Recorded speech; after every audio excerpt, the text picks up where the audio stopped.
Време е за нашиот втор гостин со оглед на тоа дека имаме навистина сериозна тема која што ја споменавме и на почетокот кога најавувавме. И вчера беше 4 февруари, денот кога се одбележува светскиот ден на ова злобна болест, ракот, канцерот.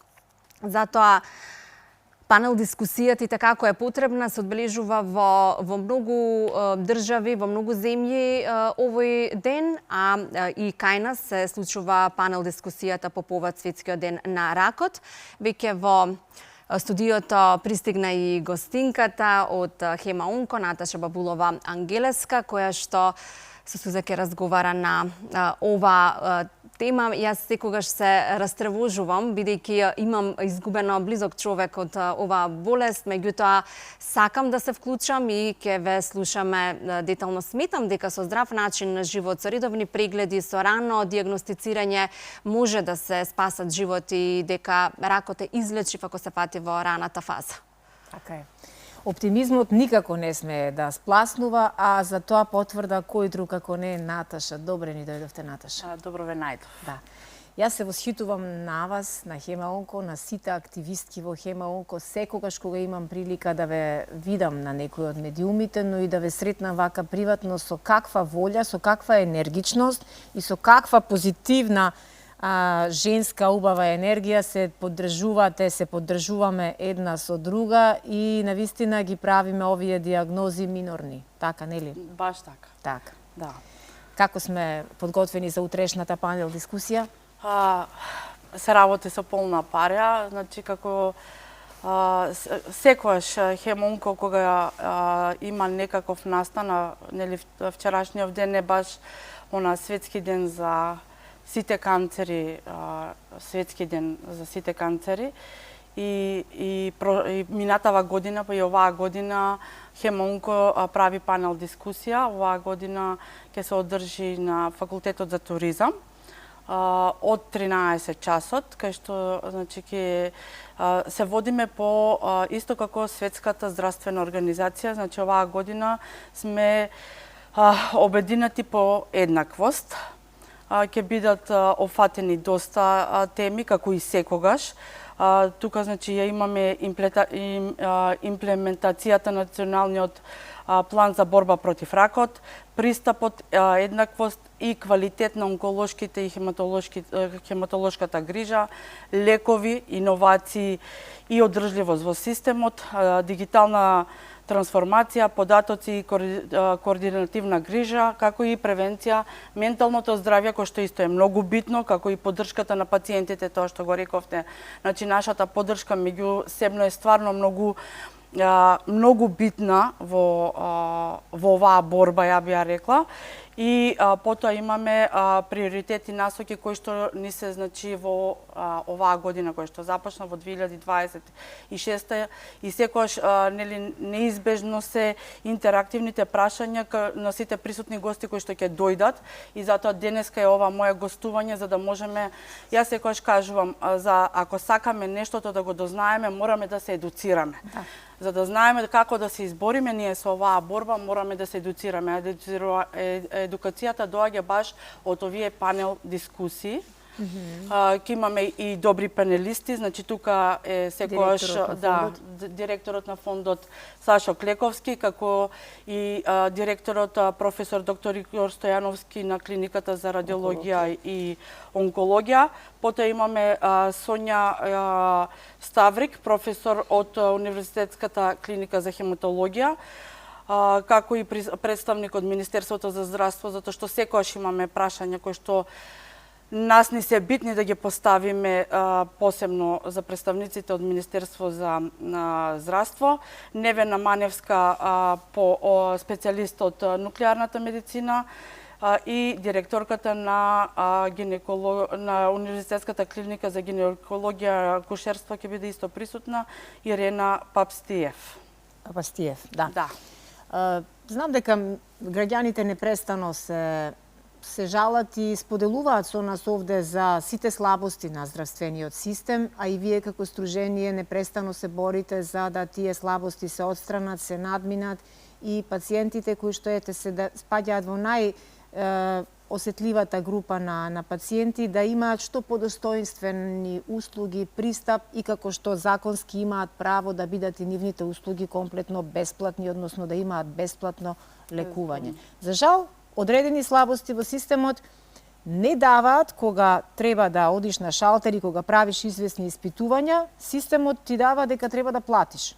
И тоа се постојано поплаки на пациентките кои што ги имаат дека за одредени услови дали снимаат компјутер прават, дали прават магнет или било што друго, кога системски тие регуларно по завршувањето одат на шалтер, системот покажува дека има наплата, а всушност треба да нема наплата. Дали реагирате, кај директорот ви е панелист утре? Така, вака сега, пошто јас секогаш кога имам прилика, значи, гледам секогаш да бидам присутна на тие панел дискусии и ја како онколошки пациент веќе 4,5 години скоро, многу интересно и некако не добивме се уште одговор.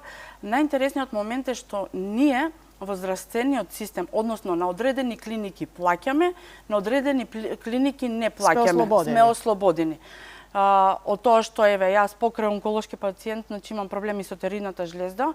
Ја на пример на ендокринологија секогаш тоа го плаќам исто како секој останат пациент.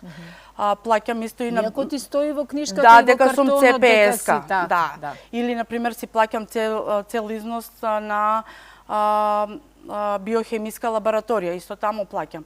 На радиологија ние не плаќаме, односно компјутер, магнет не ни наплаќаат, значи онколошките пациенти на таа клиника се ослободени. Сега во октомври месец исто имав нова интервенција на торакална хирургија, исто така сме ослободени.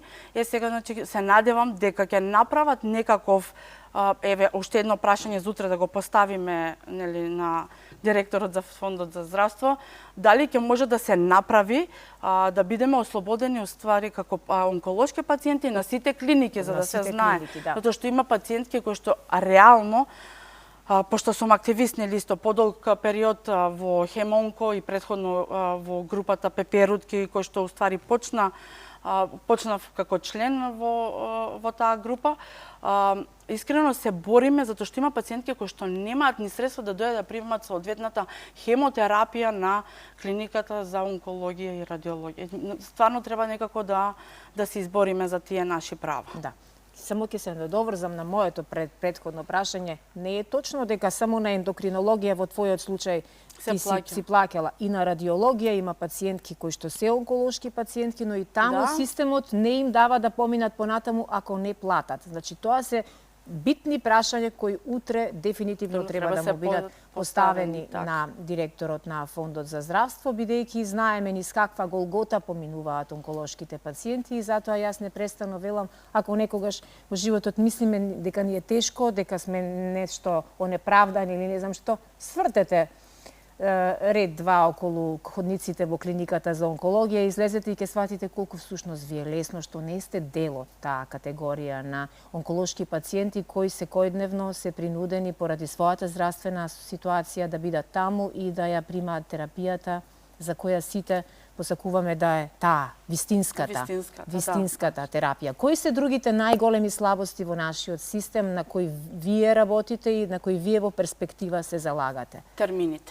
Значи, закажување на термините во смисла, значи, се работи, нели, Хемонко исто заедно со Министерството за здравство се трудиме за таа скрининг програма која што треба, нели, да ги опфаќа пациентките, не само тие што сме оперирани од канцер на дојка или гинеколошки исто, нели, тоа е скрининг програмата.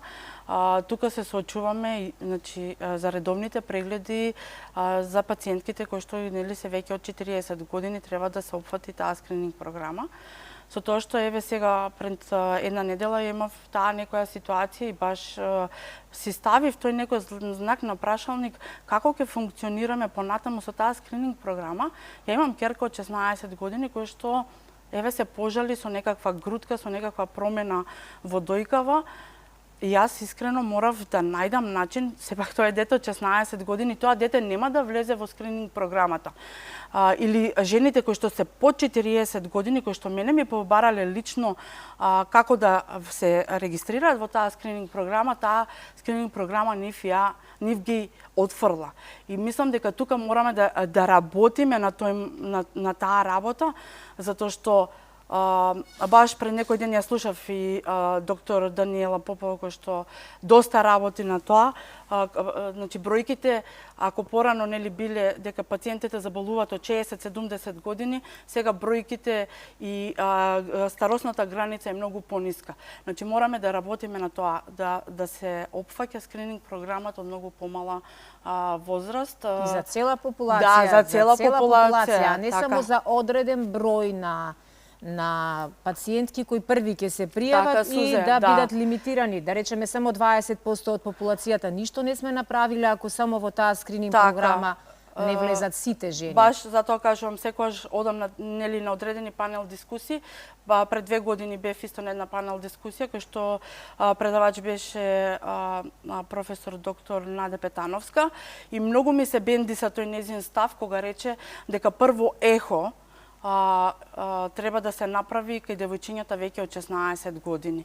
И јас се сложувам со тоа, затоа што колку и да правиме ние како онколошки пациенти испитување и БРЦА-1 и БРЦА-2 и било што, ние не можеме да знаеме дали нашите деца ќе се подложени на тоа или воопшто таа некоја си популација, затоа што најмладиот онколошки пациент за жал е само 14 годишни. Да. За шал, многу поразителни бројки, Оле. Да, јас малку гледав во кои земји има најнизок степен на канцер и кои се работите што треба да ги превземеме за намалување и минимизирање на овој степен. Нигер, меѓутоа не знам дали таму се измерени 78% од населението е здраво, без стапка на онколошки пациенти, висока стапка. Меѓутоа, здрав начин на живот, ограничување на црвено месо и конзумација на алкохол, цигари. Веројатно и поздрав воздух имаат од нашиот. И тоа, претпоставувам. И стресот, затоа што ако прво тргнеме од тоа, сабале кога ќе станете треба да тргнете на некоја дестинација, вие немате автобус или има метеж во сообраќајот и вие од една дестинација треба до друга да патувате еден сат или до сат и пол, мислам тоа стварно. Да, тоа, значи тргнуваме од најосновни работи кои што нас едноставно како луѓе ни представува стрес за да можеме да го водиме нормалниот живот во текот на денот. Тоа е данокот на модерното време. Се чудиме зошто нашите дедовци, прадедовци живееле по 90-100 години. Дишале чист воздух во селата. Јаделе здраво, се хранеле, немале толку стрес, немале интернет, немале паметна технологија која ќе ги зароби на некаков начин и ќе ги заглави во една точка. Уште многу кратко имаме време да се навратиме на утрешната панел дискусија. Започнува во 13 часот на факултетот за туризам. За туризам, така. Дали имаме потреба од влезници или е влезот слободен за сите? Влезот е слободен, значи апел до сите граѓани, до сите онколошки пациенти, не мора да сте онколошки пациент, може да имате некој близок во вашата фамилија, во семејството, дојдете да видите како изгледаат тие дискусии, затоа што од самата едукација учиме, со тоа правиме превентива на самите себе, а и на луѓето околу нас.